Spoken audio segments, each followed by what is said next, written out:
Assalamualaikum warahmatullahi wabarakatuh. Perkenalkan, nama saya Ainun Salwanisa dengan NIM 44432400068 akan menjelaskan sedikit tentang keanekaragaman hayati. Jadi, apa sih keanekaragaman hayati itu?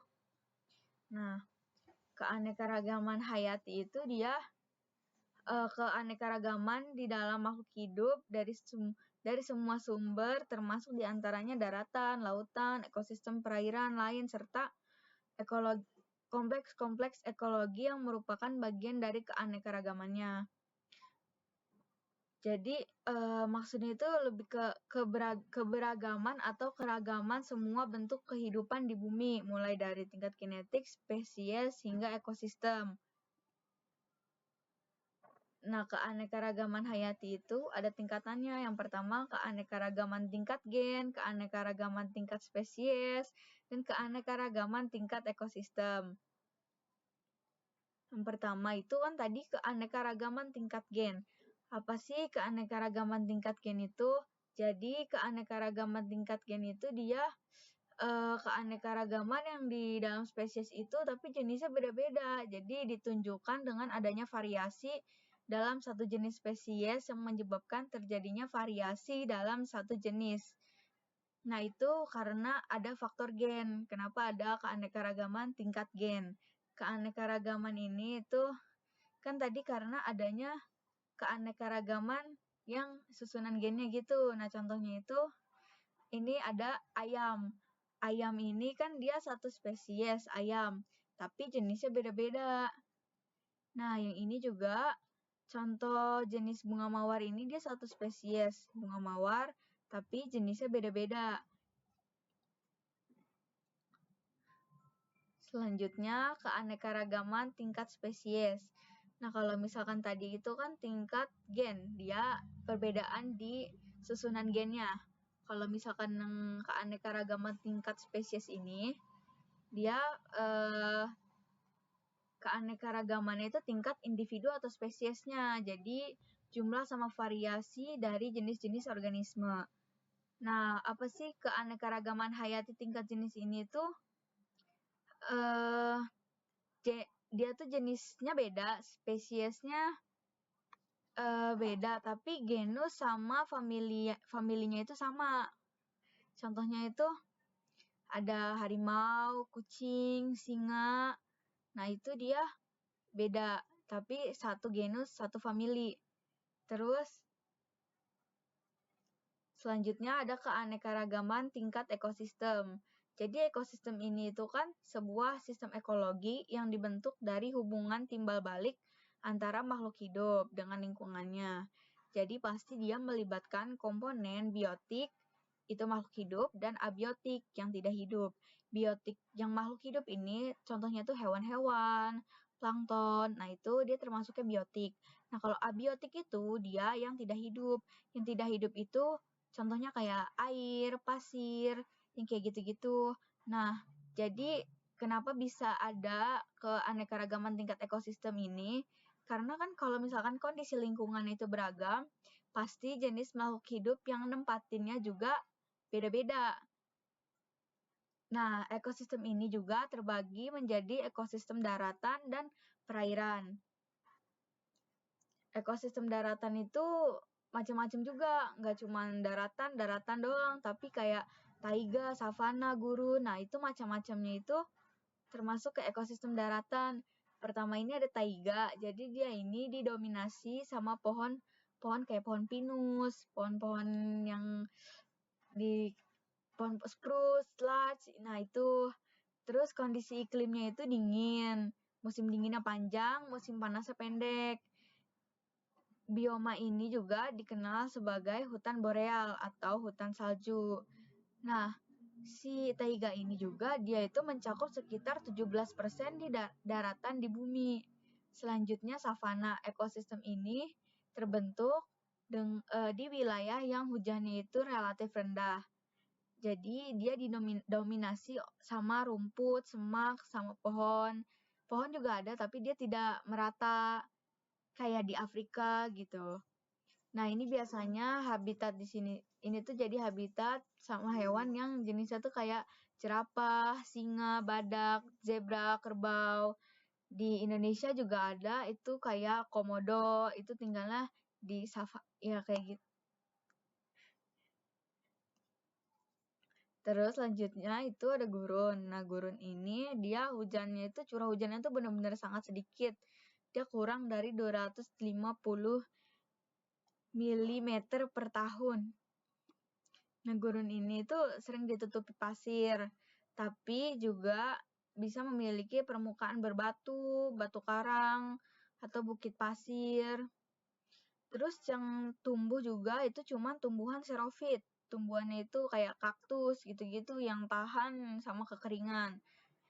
Nah, yang apa sih hewan yang bisa bertahan di kondisi kering kayak unta. Nah, itu dia habitatnya dia di gurun.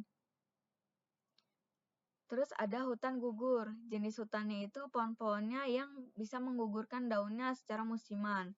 Biasanya pada musim dingin, hutan ini mendominasi wilayah beriklim sedang di belahan bumi utara. Dia menempati sekitar 9,69% dari luas daratan global. Biasanya pohon-pohonnya itu kayak pohon oak, maple, basswood beech, dan elm di belahan bumi utara. Pohon dari genus Nothofagus di belahan bumi selatan.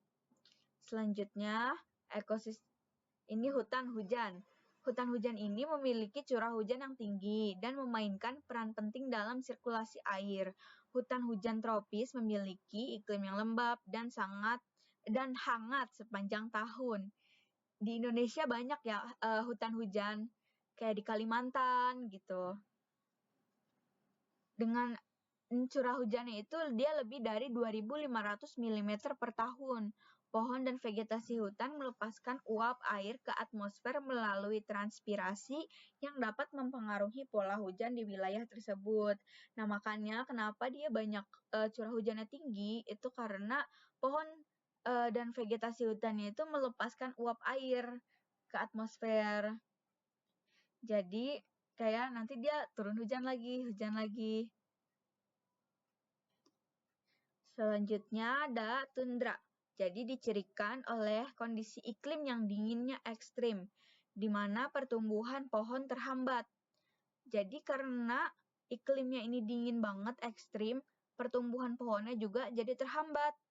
Tundra ini ditemukan biasanya di wilayah kutub dan di puncak pegunungan tinggi kayak pegunungan Alpen gitu. Faunanya juga atau hewan yang biasanya tinggal di habitat ini juga itu rubah Arktik, kelinci Arktik, karibu, muskox, terus beruang kutub, dan berbagai jenis burung lainnya. Nah, floranya ini, tumbuhannya ini, itu lumut kerak, semak-semak kecil, dan tumbuhan semusim lainnya.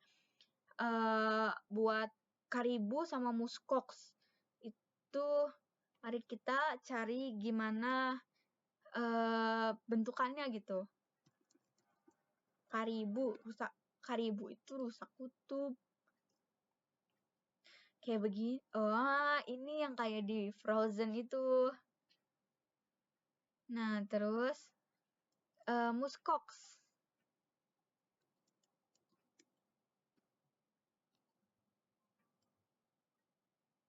Mirip kayak bison ya. Selanjutnya, padang rumput. Ekosistemnya ini terbuka, ditumbuhi rumput, tanamannya tidak berkayu. Di Indonesia itu padang rumput sering disebut sabana. Rumput-rumputan mendominasi vegetasi di padang rumput. Meskipun alang-alang juga itu bisa ditemukan di padang rumput. Jadi nggak cuman rumput semua, tapi ya ada alang-alang juga. Jadi rumput itu vegetasi yang mendominasinya. Selanjutnya, ada sedikit video tentang apa sih itu tundra. What are tundras? Tundras are among the Earth's coldest and harshest. biomes. These ecosystems are treeless regions with extreme cold and low rainfall. There are two different types of tundras, alpine and Arctic. Alpine tundras occur on mountains where trees cannot grow in the high altitudes. There, the growing season is about 180 days. Mountain goats, sheep, marmots, and birds feed on low-lying plants and insects. Arctic tundra extends from the edge of the Arctic Ocean down to the coniferous forest of the taiga. Permafrost prevents trees from taking root. But shrubs and other vegetation grow during the short summers, which range from 50 to 60 days. A variety of wildlife, including Arctic foxes, polar bears, and caribou, live in the Arctic tundra. Global warming is changing the Arctic tundra, and the changing tundra is contributing to global warming. The Arctic's permafrost is deteriorating, which alters not only the landscape, but also the plants and animals that can live there. In addition, permafrost contains about 14% of the Earth's carbon. So as it melts, that carbon is released into the atmosphere, contributing to global warming.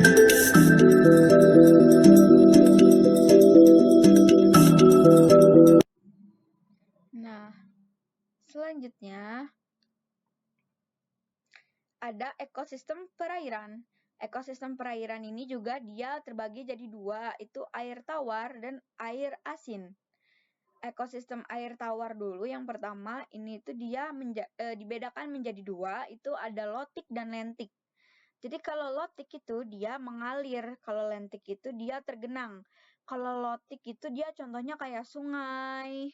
Nah, itu dia lotik, irigasi itu lotik.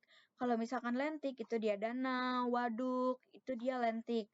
Nah, ini pasti ya punya peran yang penting dalam kehidupan manusia, termasuk sebagai sumber air bersih, makanan. Itu kita butuh banget sama yang namanya air tawar.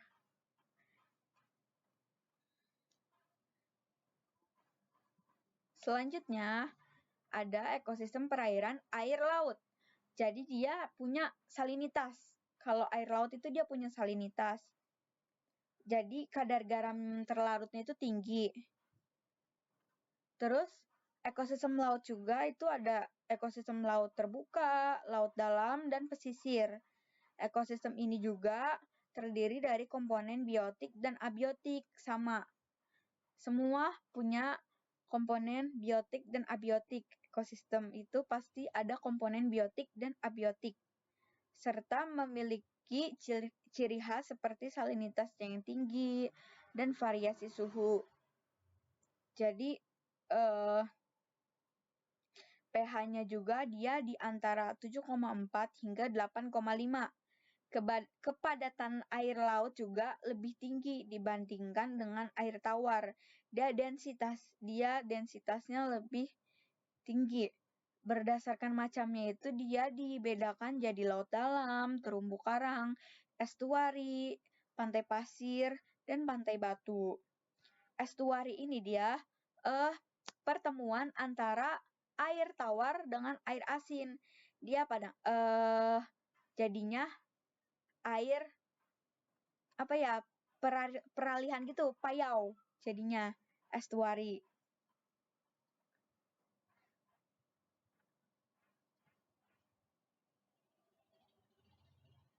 Ada sedikit video ini tentang Oceans cover over 70% of the Earth's surface. They not only serve as the planet's largest habitat, but also help to regulate the global climate.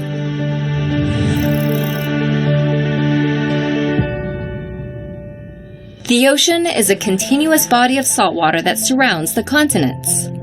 It is divided into 4 major regions: the Pacific, Atlantic, Indian, and Arctic. The ocean contains traces of all chemical elements found on Earth, but it tastes salty because of sodium and chloride ions in rainwater runoff and minerals from geothermal vents on the seafloor. Climate change is altering the ocean in 3 major ways. First, the ocean is getting warmer. The greenhouse effect not only warms the planet, but also raises the temperature of the world's oceans. Over the past century, the ocean's surface temperature rose at an average rate of about 0.13 degrees Fahrenheit per decade. And during the past 30 years, sea surface temperature has been consistently higher than at any other time on record. This warmer water vaporizes quickly, fueling stronger and more frequent storms. Higher temperatures also threaten delicate ocean life like coral reefs and disrupt the food chain, from krill to penguins to seals. Second, since 1993, the seas have been rising at a rate that's twice as fast as the long-term trend. Sea levels rise not only because water expands when it heats up, but also due to melting glaciers and ice sheets. Rising seas contribute to flooding on once dry land in coastal regions. A third consequence of climate change is ocean acidification. Seawater absorbs CO2 from the atmosphere, which lowers its pH and results in higher acid content. This reduces the concentration of calcium carbonate, which makes it difficult for species like oysters, clams, and corals to form shells or skeletons. The only way to stop the damage to our oceans is to dramatically reduce greenhouse gas emissions. But even if emissions stop tomorrow, the gases currently in the atmosphere would take decades to dissipate.